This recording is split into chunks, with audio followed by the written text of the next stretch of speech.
আসসালামু আলাইকুম। Business statistics এই সাবজেক্ট হতে আমি আজকে একটি নতুন চ্যাপ্টার পড়াবো। আমাদের আজকের চ্যাপ্টারের নাম হচ্ছে রিগ্রেশন অ্যানালাইসিস বা নির্ভরণ বিশ্লেষণ।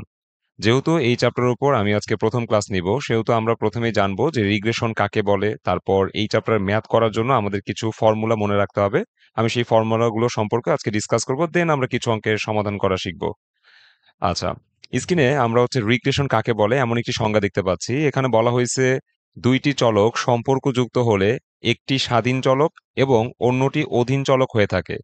স্বাধীন চলকের জ্ঞাত মানের সাহায্যে অধীন চলকের অজ্ঞাত মান নির্ণয় করার পদ্ধতিকে নির্ভরণ বা রিগ্রেশন বলে।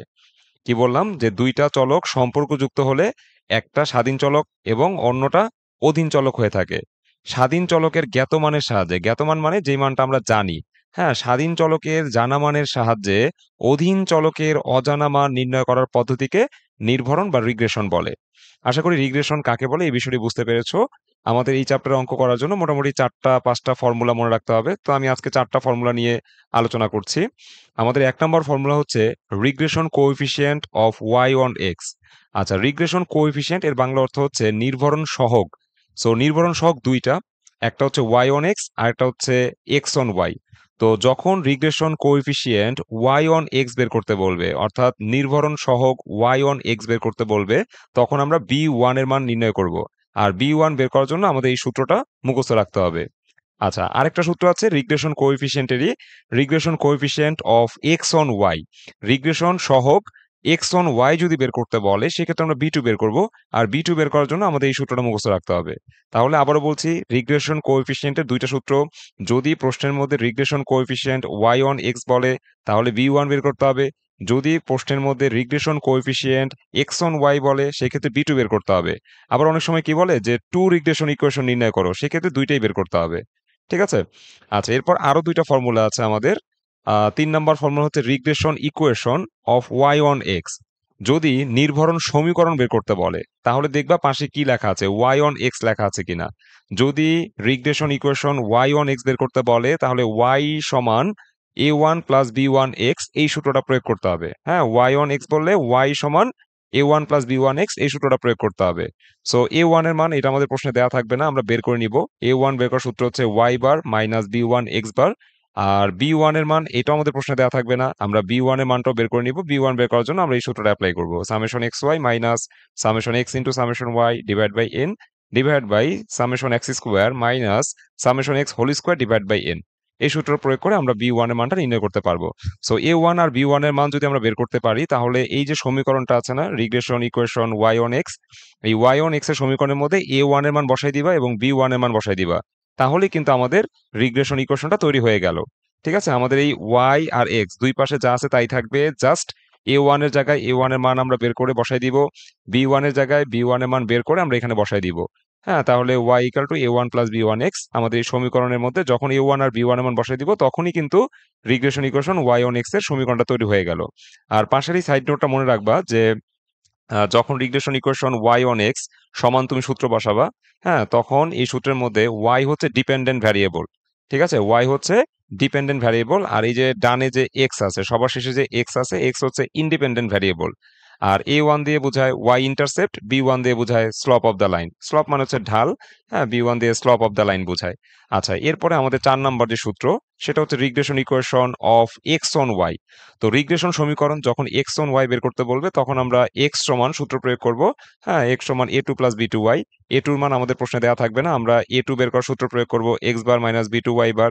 আবার এই বি টুর মান আমাদের প্রশ্নে দেওয়া থাকবে না, আমরা বি টু বের করার সূত্র প্রয়োগ করব summation X Y minus summation X into summation Y divide by N divide by summation Y square minus summation Y whole square divide by N. আমরা এই সূত্র প্রয়োগ করে বি টুর মান বের করব। এ টু এবং বি টু বের করা হয়ে গেলে আমাদের এই যে মূল যে সমীকরণটা আছে, regression equation X on Y এর যে সমীকরণটা আছে, এই সমীকরণের মধ্যে আমরা এ টুর মান বসাই দিব। আবার এদিকে বি টু আছে, বি টুর মান আমরা বসাই দিব। তাহলে এক্স সমান A two plus B two Y, আমাদের যে সমীকরণটা তৈরি হবে সেটাই হচ্ছে regression equation X on Y এর সমীকরণ। আচ্ছা, এই সমীকরণের মধ্যে এক্স হচ্ছে ডিপেন্ডেন্ট ভ্যারিয়েবল, ওয়াই হচ্ছে ইন্ডিপেন্ডেন্ট ভ্যারিয়েবল। আর এ টু দিয়ে বোঝায় এক্স ইন্টারসেপ্ট, বি টু দিয়ে বোঝায় স্লপ অফ দ্য লাইন। আচ্ছা, এই ৪ টা সূত্র তোমরা মুখস্থ করবা। এই ৪ টা সূত্র দিয়ে আমাদের শীটের মেক্সিমাম অঙ্ক করা যাবে। এরপরে আরো ২-১ টা সূত্র আসবে, সেটা আমরা শীটের লাস্টের দিকে যে ম্যাথগুলো আছে সেগুলাতে প্রয়োগ করব। তো আপাতত এই ৪ টা সূত্র তোমরা ভালোভাবে মুখস্থ করে ফেলবা। আচ্ছা, আমি শীটের ১ নাম্বার অঙ্কের সমাধান করে দেখাচ্ছি।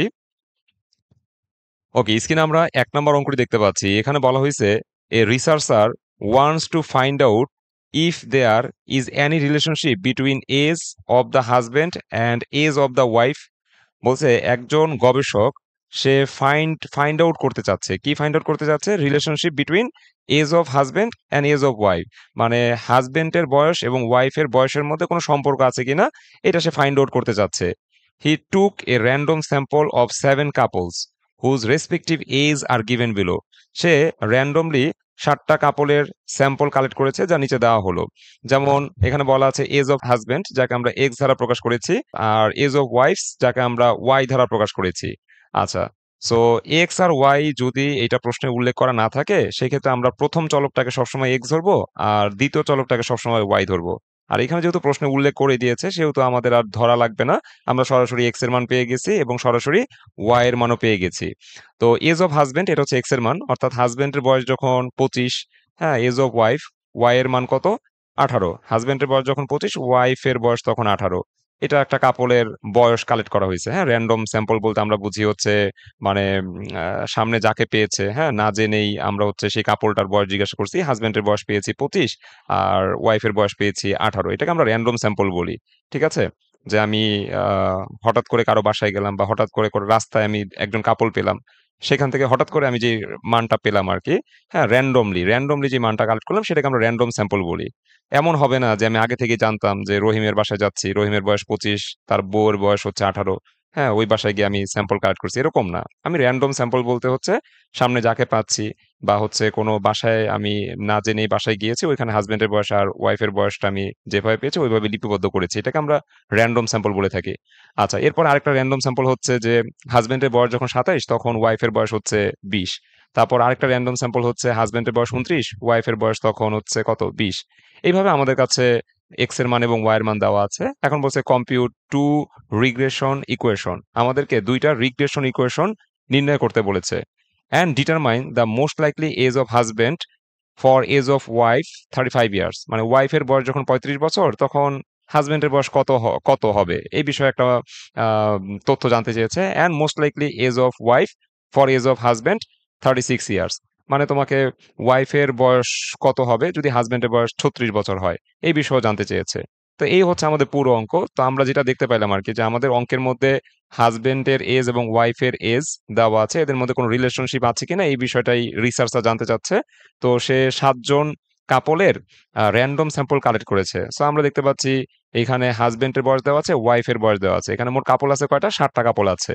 আচ্ছা, এখন বলছে 2 রিগ্রেশন ইকুয়েশন বের করতে হবে। সো 2 রিগ্রেশন ইকুয়েশন যখন বের করতে বলে, তখন regression equation of y on x বের করতে হয় এবং regression equation x on y। মানে রিগ্রেশন ইকুয়েশন তো ২ টাই আছে। একটা y on x আর একটা x on y। So y on x, x on y ২ টাই বের করতে হবে। এরপর আবার বলছে যে হাসব্যান্ডের বয়স কেমন হবে যদি ওয়াইফের বয়স ৩৫ হয়? এটা আমরা বের করে দেখাবো। আরেকবার বলছে যে ওয়াইফের বয়স কেমন হবে যদি হাসব্যান্ডের বয়স ৩৬ বছর হয়? এই হচ্ছে আমাদের পুরো অঙ্ক। এখন আমরা অঙ্কের সমাধান করব।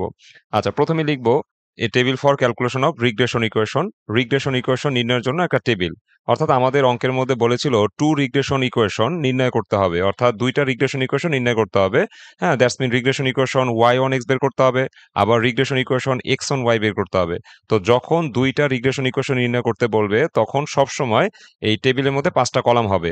১ম এ x এর একটা কলাম, তারপর y এর একটা কলাম, দেন x আর y গুণ করলে xy নামে একটা কলাম পাবো। তারপর x কে স্কোয়ার করলে x স্কোয়ার নামে একটা কলাম পাবো এবং y কে স্কোয়ার করলে y স্কোয়ার নামে একটা কলাম পাবো।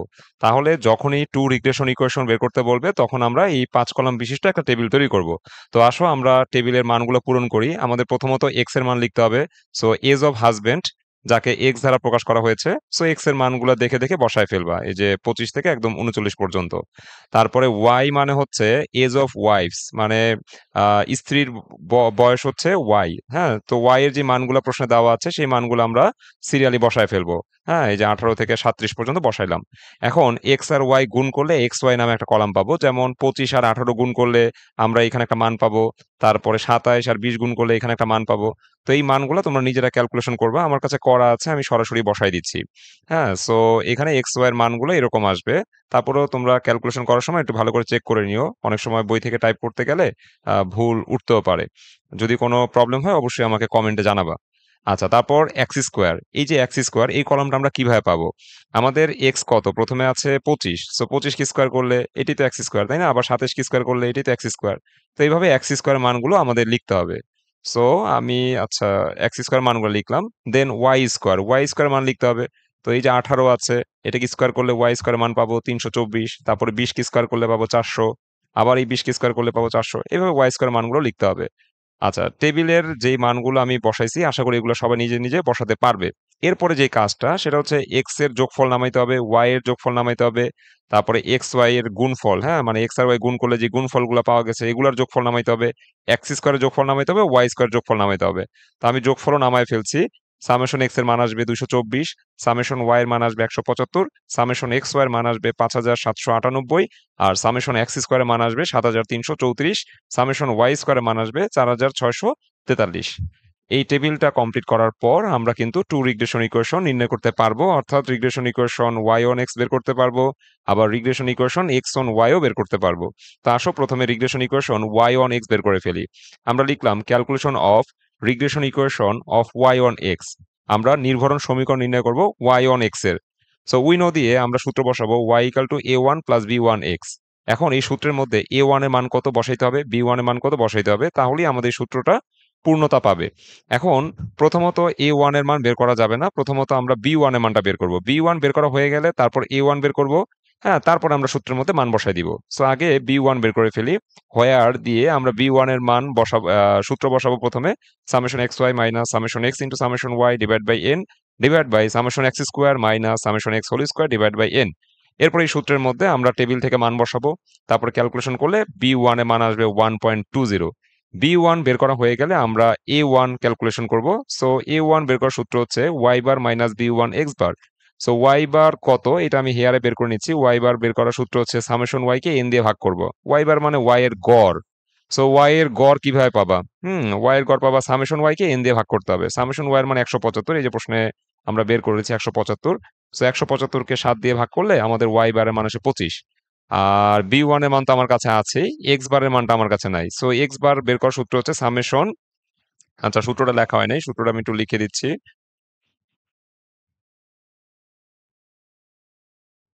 সামেশন এক্স কে এন দিয়ে ভাগ করবা। তো সামেশন এক্স কে যদি আমরা এন দিয়ে ভাগ করি তাহলে সামেশন এক্স হচ্ছে কত? 224। তো 224 কে আমরা যদি 7 দিয়ে ভাগ করি তাহলে আসে কত? 32।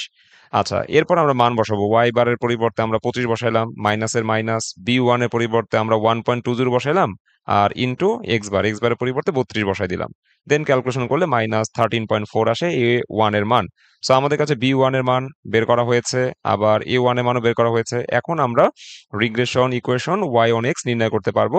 অর্থাৎ এই যে সমীকরণটা আছে এই সমীকরণের মধ্যে এ ওয়ান আর বি ওয়ান এর মান বসাই দিব। হ্যাঁ, তাহলে আমরা ওয়াই ইকাল টু কি লিখলাম? এ ওয়ান এর পরিবর্তে লিখলাম -13.4, তারপর একটা প্লাস চিহ্ন ছিল, আমি ওটা প্লাস চিহ্ন দিলাম। বি ওয়ান এর পরিবর্তে 1.20 লিখলাম, আর এক্স এর পরিবর্তে এক্স লিখলাম। তাহলে আমাদের regression equation Y on X নির্ণয় করা হয়ে গেছে। এখন আমাদের কি করতে হবে? Regression equation X on Y calculate করতে হবে। তো তোমরা কি স্ক্রিনশট নিয়ে রাখো, আমি পরের পেজে যাব। সেখানে গিয়ে আমরা হচ্ছে regression equation X on Y নির্ণয় করব।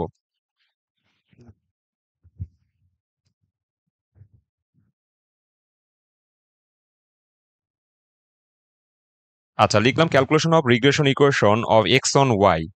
উইনো দিয়ে আমরা এক্স সমান সূত্র বসাবো যে X equal to A two plus B two, Y হবে এটা।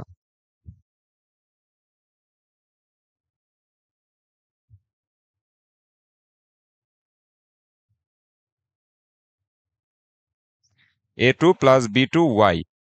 আচ্ছা, প্রথমত আমরা বি টু বের করবো, তারপরে এ টু বের করবো, দেন আমরা সূত্রের মধ্যে মান বসাই দিব, ঠিক আছে?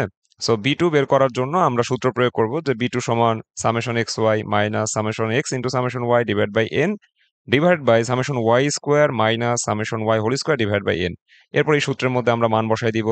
দেন ক্যালকুলেশন করলে 0.74 আসবে বি টুর অ্যান্সার।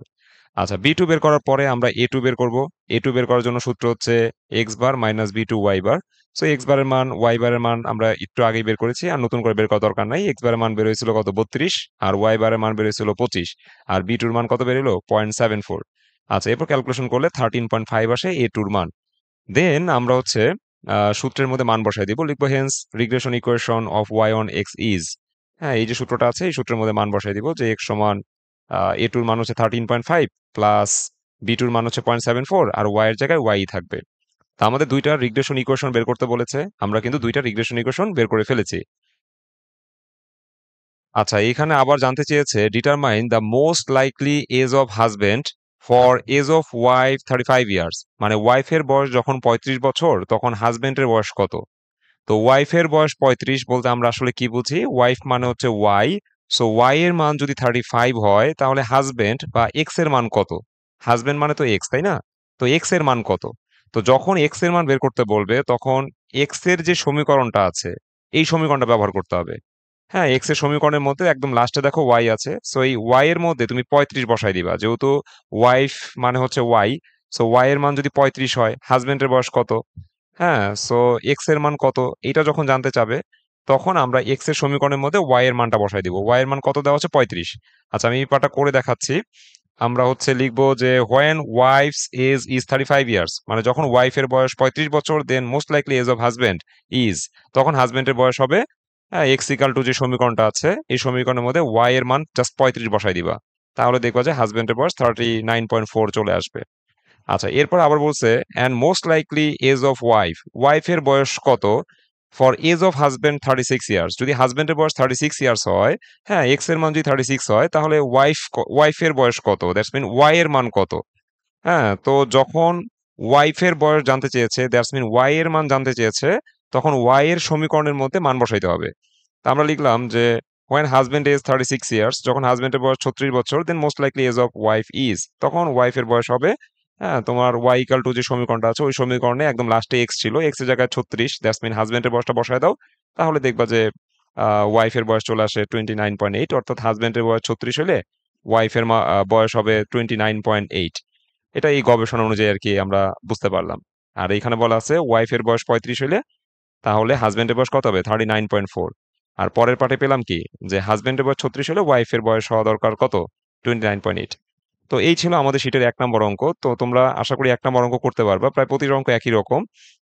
এক হোমওয়ার্ক করবা, তারপর 2 নাম্বার যে অঙ্কটা আছে। আচ্ছা, স্ক্রিনে আমরা 2 নম্বর অঙ্কটি দেখতে পাচ্ছি। এখানে বলা হয়েছে the following table shows the age and blood pressure of 8 person. 8 জন মানুষের বয়স এবং ব্লাড প্রেশার নিচে টেবিলে শো করা হয়েছে। এইজটাকে তারা ক্যাপিটাল এক্স দ্বারা প্রকাশ করেছে, আর ব্লাড প্রেশারকে তারা ক্যাপিটাল ওয়াই দ্বারা প্রকাশ করেছে। সো ক্যাপিটাল এক্স এর মান দেওয়া আছে, অর্থাৎ বয়স দেওয়া আছে, এবং ব্লাড প্রেশার বা ক্যাপিটাল ওয়াই এর মান প্রশ্নে দেওয়া আছে। ক্যালকুলেট করতে বলছে টু রিগ্রেশন ইকুয়েশন। তো যখনই টু রিগ্রেশন ইকুয়েশন বের করতে বলবে তখন আমরা regression equation Y on X বের করব, আবার regression equation X on Y বের করব। এরপর রিকোয়ারমেন্ট টুতে বলছে find out the expected blood pressure of a person who is 52 years old. বলছে এক্সপেক্টেড ব্লাড প্রেশার নির্ণয় করো, হ্যাঁ, যার হচ্ছে 52 বছর বয়স। এখন বয়সটাকে আমরা কি দ্বারা প্রকাশ করছি, এক্স দ্বারা। তাহলে এক্স এর মান 52 হলে, হ্যাঁ, এক্সপেক্টেড ব্লাড প্রেশার কত, ওয়াই এর মান কত, তাহলে ওয়াই এর সমীকরণটা ব্যবহার করবা। এক্স এর মান জাস্ট বসাই দিবা 52, দেখবা যে ব্লাড প্রেশার কত সেটা চলে আসছে। আচ্ছা, এই হচ্ছে বিষয়। এই অঙ্কের একটা বিষয় একটু বলে রাখি, যেহেতু প্রশ্নের মধ্যে এজটাকে তারা ক্যাপিটাল এক্স দ্বারা প্রকাশ করছে, আমরা এটা ক্যাপিটাল এক্সই রাখবো, অর্থাৎ সূত্র যখন বসাবো তখন ক্যাপিটাল এক্সটাই ব্যবহার করব। হ্যাঁ, এক্স এর মান ক্যাপিটাল। তারপর ব্লাড প্রেশার এটাও তারা ক্যাপিটাল ওয়াই দ্বারা প্রকাশ করছে, আমরাও এই ব্লাড প্রেশারটাকে ওয়াই ধারায় প্রকাশ করব, ক্যাপিটাল ওয়াই ধারায় প্রকাশ করব। হ্যাঁ, সো এক্স ক্যাপিটাল লেটারে আছে, তারপরে ওয়াই এটাও ক্যাপিটাল লেটারে আছে। তো আমরা পুরো সূত্রটাই ক্যাপিটাল লেটার ব্যবহার করব, এন এর মানও ক্যাপিটাল লেটার ব্যবহার করব। ঠিক আছে, এই যে আমি এখানে টেবিল করেছি, table for calculation of regression equation নির্ণয়ের জন্য একটা টেবিল। তো টেবিলের মধ্যে যে কলাম 5টা আছে, আগের 5টা কলামই আছে, জাস্ট এক্স এর মান ক্যাপিটাল লেটারে, এক্সটাকে ক্যাপিটাল লেটারে প্রকাশ করবা, Y capital letter, X Y capital letter, X square capital letter, Y square এই মানটা আমরা ক্যাপিটাল লেটার বসাইছি।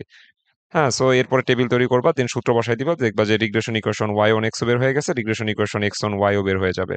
তো 2 নম্বর অঙ্কটা হোমওয়ার্ক থাকলো। তারপর 3 নাম্বার যে অঙ্কটা আছে, এটাও হোমওয়ার্ক থাকবে। এখানে বলা হয়েছে on the basis of figures recorded below for supply and price for 9 years.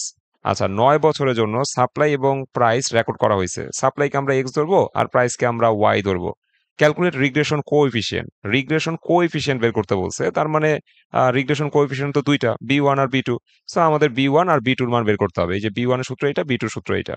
এরপর বলছে value of R. Value of R মানে ওই যে কার্ল পিয়ারসনের কোরিলেশন, যেটা আমরা আগে করেছিলাম, কোরিলেশন অ্যানালাইসিস চ্যাপ্টারটা করেছিলাম না, ওইখানে কিন্তু আমরা ভ্যালু অফ আর বের করতাম কার্ল পিয়ারসনের সূত্র প্রয়োগ করে। তো আমরা কার্ল পিয়ারসন সূত্র প্রয়োগ করে আর এর মান বের করতে পারি, অথবা এই অঙ্কে বি ওয়ান বি টুর সাহায্যে আর এর মান বের করা যায়। একই রেজাল্ট আসে। কার্ল পিয়ারসনের সূত্র দিয়ে তুমি আর এর মান বের করলে যা আসবে, √B one into B two, এই সূত্র প্রয়োগ করলে আর এর মান তাই আসবে। তো আমি শর্টকাট ছোট সূত্রটা অ্যাপ্লাই করব। আচ্ছা, অঙ্কের মধ্যে ইয়ার দেওয়া আছে, ইয়ারের তেমন কোনো কাজ নাই। হ্যাঁ, চাইলে আমরা ইয়ার নামে একটা কলাম রাখতে পারি এখানে। এইখানে আমরা ইয়ার নামে একটা কলাম রাখবো।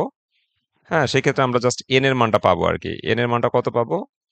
1 2 3 4 5 6 7 8 9। এন এর মান 9 পাবো। এরপর summation X, summation Y, summation X X Y, summation X square, summation Y square, এগুলো আগের মতোই বসাইতে হবে।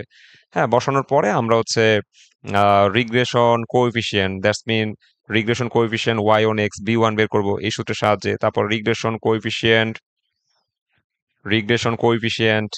X on Y B two বের করবো এই সূত্রের সাহায্যে। এরপর আমরা হচ্ছে ভ্যালু অফ আর, আর মানে হচ্ছে কোএফিসিয়েন্ট অফ কোরিলেশন, আমরা এই সূত্র প্রয়োগ করে কোএফিসিয়েন্ট অফ কোরিলেশন নির্ণয় করতে পারবো। আর কারো যদি মনে হয় যে কোএফিসিয়েন্ট অফ কোরিলেশন কার্ল পিয়ারসনের যে সূত্রটা আছে, বড় একটা সূত্র আছে, হ্যাঁ, সো ওই সূত্রটা প্রয়োগ করতে চাও যদি কেউ, সো প্রয়োগ করতে পারো। এই একই রেজাল্ট আসবে, 0.96 এর রেজাল্ট আসবে। ঠিক আছে?